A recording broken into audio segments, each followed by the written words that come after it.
Good afternoon. In this session, we have three papers. First paper is Keynote Address by Kapesa Lokho. You are requested to come. And title of our paper is The Magnificent Power of Microfossil Case Studies in Refining and Resolving Stratigraphic Age, Depositional Environment and Collisional Tectonics in the Indo-Myanmar region.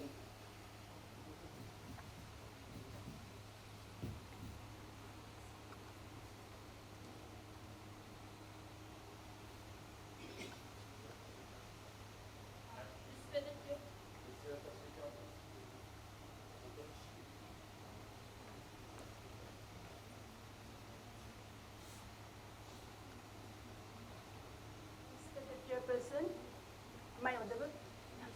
Yeah. And President of the 28 ICMS, Dr. Anand Kale, sir, and all the dignitaries and the delegates of the 28 ICMS here. Thank you, and thank you for the time, for the opportunity for the keynote address. Well. My presentation is arranged as such to present the preliminary data which is available at the moment from the Indo-Myanmar range. Compared to the other studied regions, it is still lacking. The basic data are still lacking.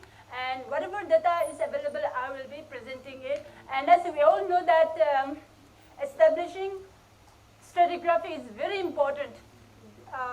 Without knowing the stratigraphy where you stand, it becomes sort of like you don't know where you are. So it's it is very much in disorder.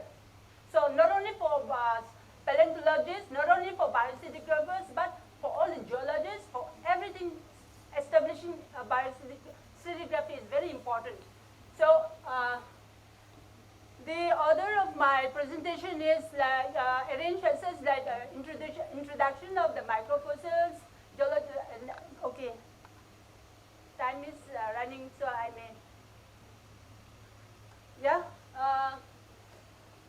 Let us be grateful for those people who have put the effort, wisdom, establishing like we are all using the terms of this geological time scale, but we are so used to it that we forget who was the man who established this.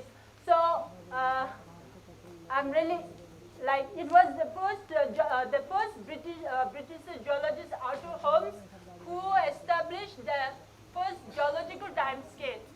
Then, and I really like the quotation that he placed over this, to place all the scattered pages on Earth history in their chronological order is by no means an easy task. It is really so, I really feel it. I am feeling like whenever I go to Indo-Myanmar range, trying to establish the biostratigraphy, like him, I really feel it. So, and then, so GTS, like my topic, it goes on refining, and so likewise, even the GTS goes on refining, and then the latest geological time scale 2020 is being with the additional of the planetary time scale.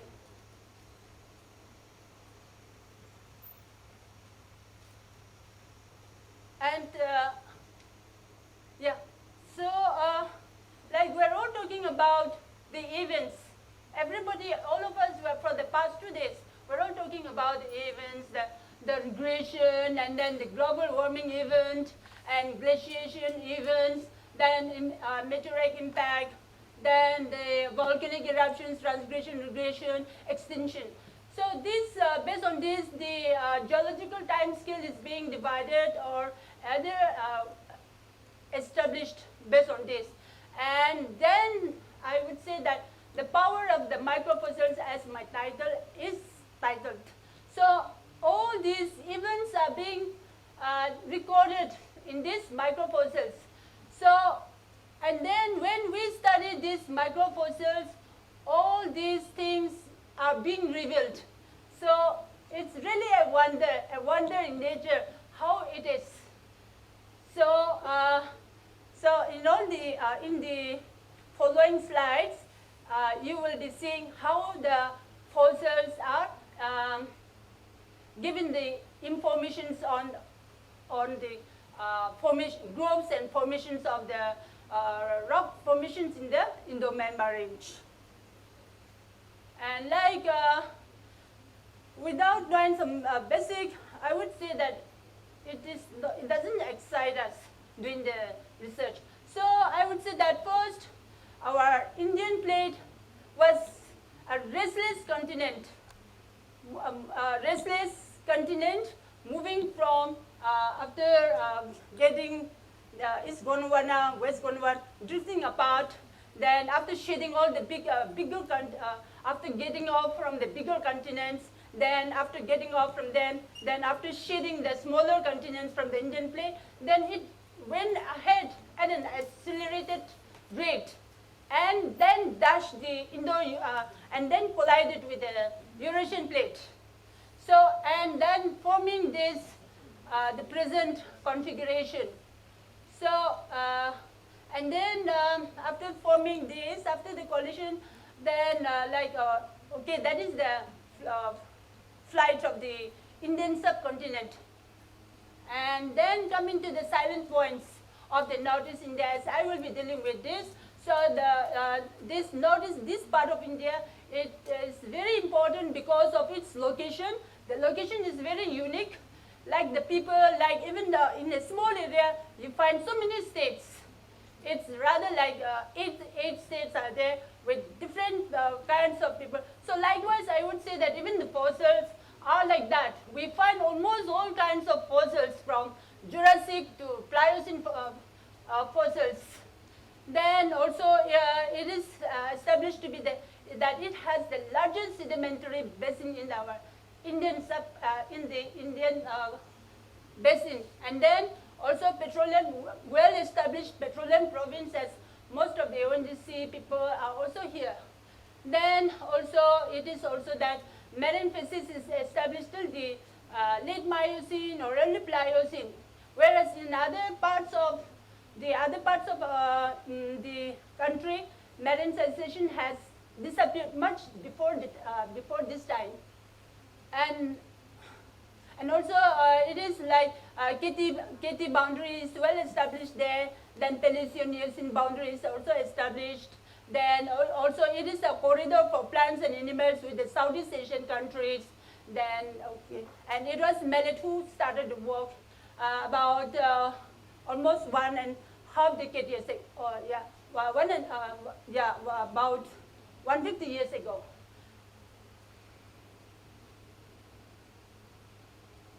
Okay, coming to now, this is the geological map of the Northeast. Here you can see this is the Brahmaputra. Then you can see the MCT, MBT, MFT, then the Dauki Fold and all this. So as I said that the region is very complex, tectonically complex. Then fossils are also, varieties of fossils are found. So and then it was events like our 28th President Kalesar has in his speech revisiting after the Evans work. So likewise, it is like Evans was the first one who gave the detailed stratigraphic succession in the Northeast. So Evans divided into basinal sediments, shuffle sediments, and then also Rangarao in 1983, he also divided the region into basin, and then basin, and then No, Rangarao termed it, he said, even said basal sediments. Then Rangarao in the place of, he said that Manipur Nagaland part is the basal sediments, then the Assam part is the shelf. And this is the detailed stratigraphic succession of the region. Like the ophiolites, this has the oldest sedimentary rocks recorded.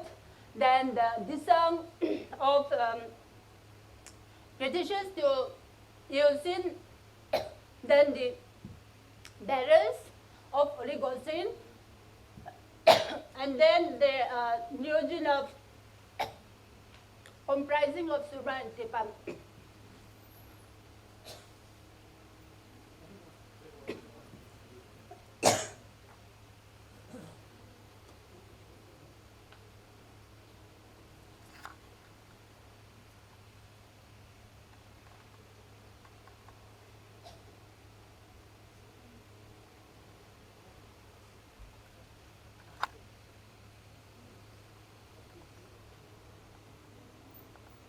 Sorry.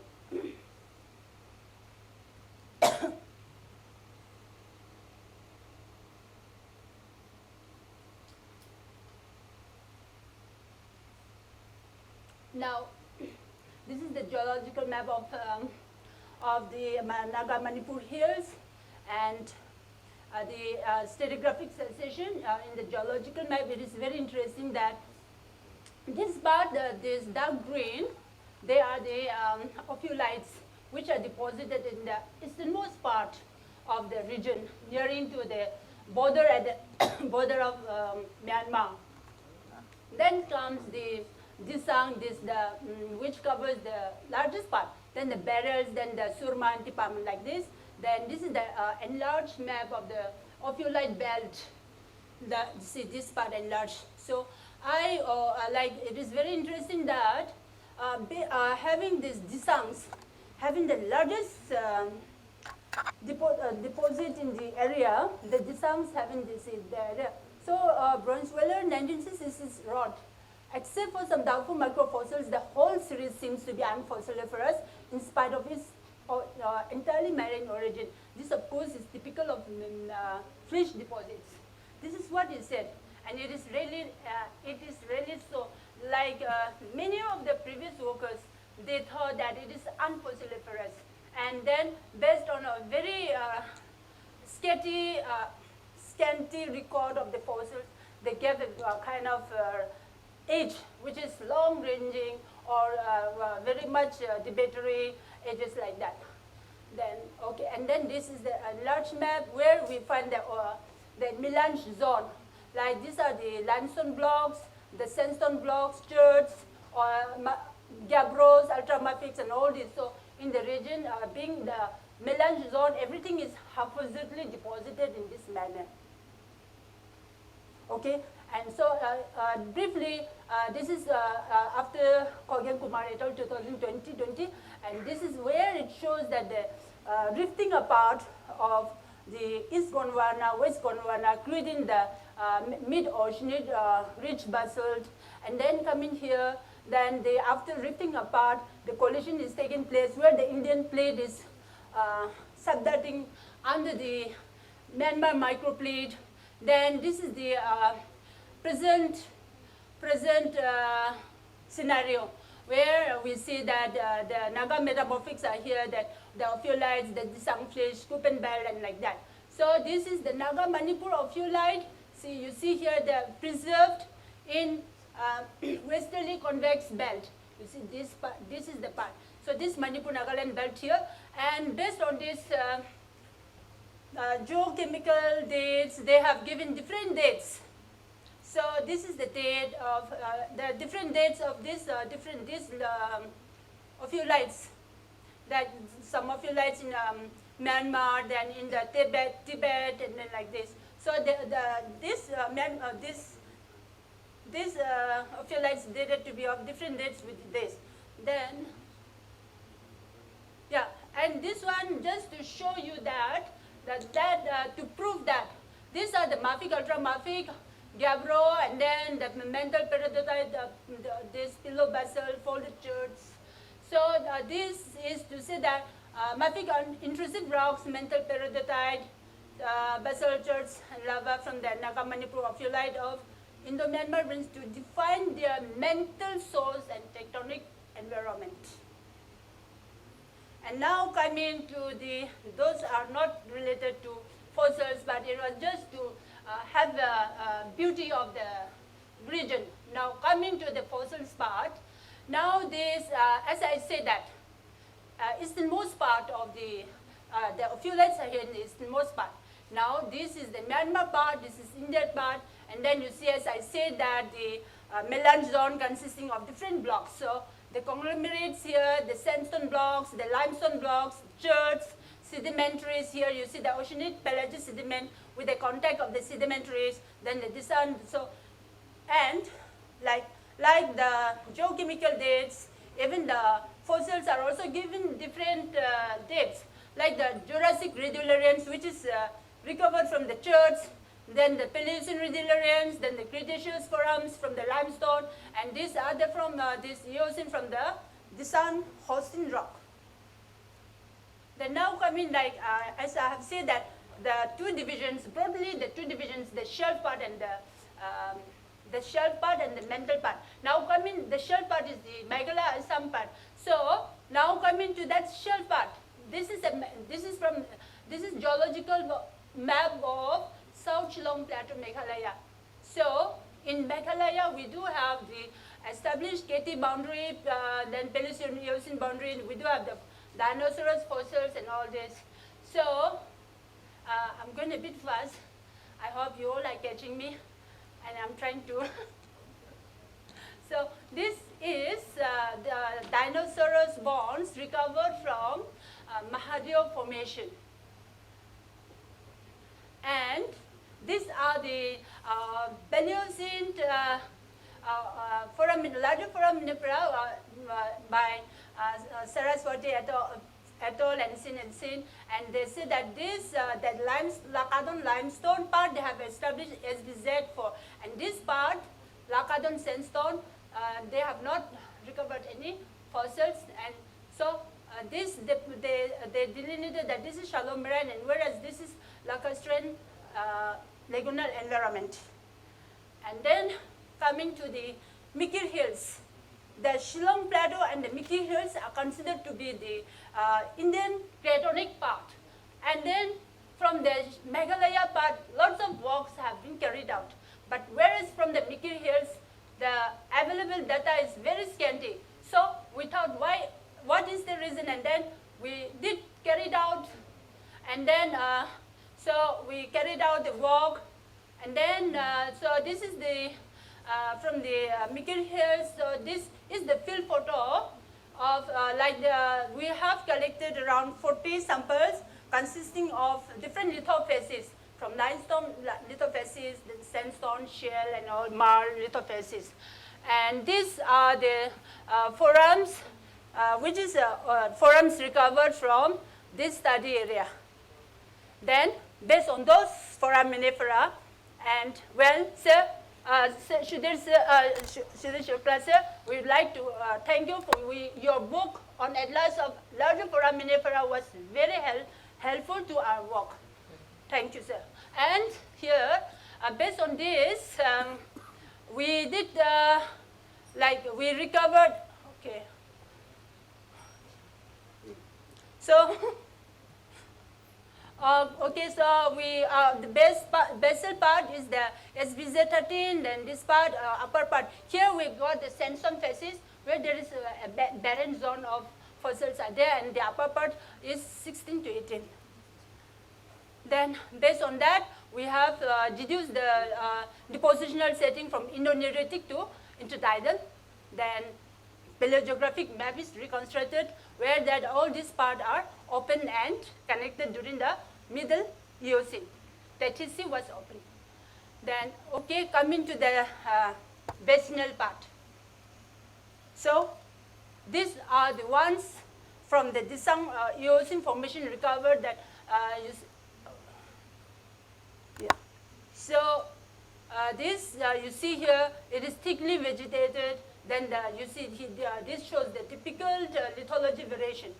Yeah, and then these are the forams, the theropods recovered from there, indicating that they are not, there is a controversy, like a debate, some says shallow marine, some says deeper marine, but our finding says it is deeper.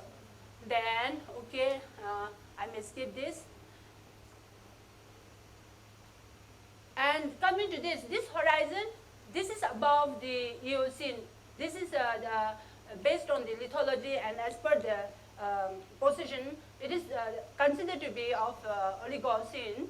So this is very important strata, because in many of the in the western Himalaya and in Pakistan, Nepal, this horizons is considered to be hiatus.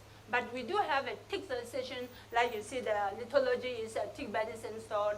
And then from there we have recovered the trace fossils, which are of scolithos, ichnofacies. Then we do have the leaf fossil leaf impressions. And now coming to this, like we can think that using the some formation and barrier, we can, there is a sharp drastic change of, as these fossils indicate, there is the sea level change from deep marine to shallow marine. So, and then this was the time when the Antarctic, we all have been dealing this the past 2 days, this was the time when the Antarctic ice sheets began to form. So, and then the global sea temperature, global eustatic sea level also was also decreased. And you can see here this neotectonic activity that is found in the some barrel formations. You can see the different directions of the fault plane here, as it is shown here. And then this is the fracture zone seen in the dissections. Then like the barrels are thick bedded, they are hard, and so they are used for retaining walls like this for disjunct shells, which are very soft rock. Okay. Okay, now coming to the conclusion part, when after knowing all this, in different formations what we get, we try to correlate with the different, from eastern part to the western part. And when we do the correlational part, we see that here this part is in the western Himalaya, the marine succession is still the middle Eocene, whereas in the eastern Himalaya we see that it goes till the Miocene or early part of early Pliocene. And then so you can see that there is a lot of difference of marine succession in the area. Then coming to the more like comparing with correlational study with other parts of the thing, like from the Pakistan, then Zanskar, and then all this. These are the marine succession levels seen here. So you see here, this is the present study where this marine succession occurs still here, but whereas in this, all this, it ends here, the marine succession ends in this. And then globally, now, when we, after getting all these evidences, we did try to correlate with global inferences. And here we see that there is Paleocene-Eocene boundary. Here is a sharp here spike here. So this also we do have, as I said that Prasad et al. They have worked on this Paleocene-Eocene boundary here. Then we do have the early middle Miocene climatic optimum is seen in the Mikir here. So this spike, what is seen here, we do have in the northeast region also. And then using Oligocene boundary, here there is a sharp change. You see that this is the warming period, and then this part is the cold period starting. So there is a sharp boundary here which is observed there, then as well as the middle Miocene climatic optimum. And then this is the sea level changes. So we do have the sea level change also going along with the global event. Okay, this one, I just want to share with you all that my guru and my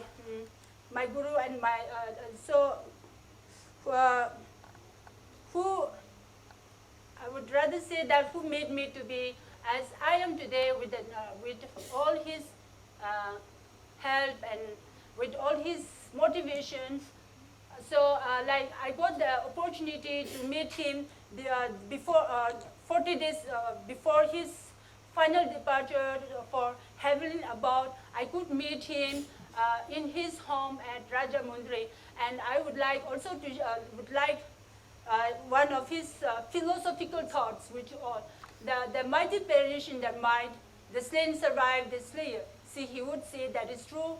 The mighty dinosaurs perish, and the simple bacteria live for 3,500 million years with little changes. So it is really relevant that the small organisms or the small microfossils, they are very powerful compared to the mighty organisms. Then coming here, I would like to acknowledge everyone here, many of you present here, like Kalesha, since my induction into Wadia Institute, and Shukla sir, we frequently meet in Dehradun, and then they have shaped me in, and then they have helped me in many, many ways. We discuss with them literatures and all these things, and like my Gurujis, like every time I know you come for, I should not say, but you come for all kinds of things where I've been of great blessings, of great receiver. Pardon, sir? Okay, thank you, sir. Thank you. Yeah. Okay.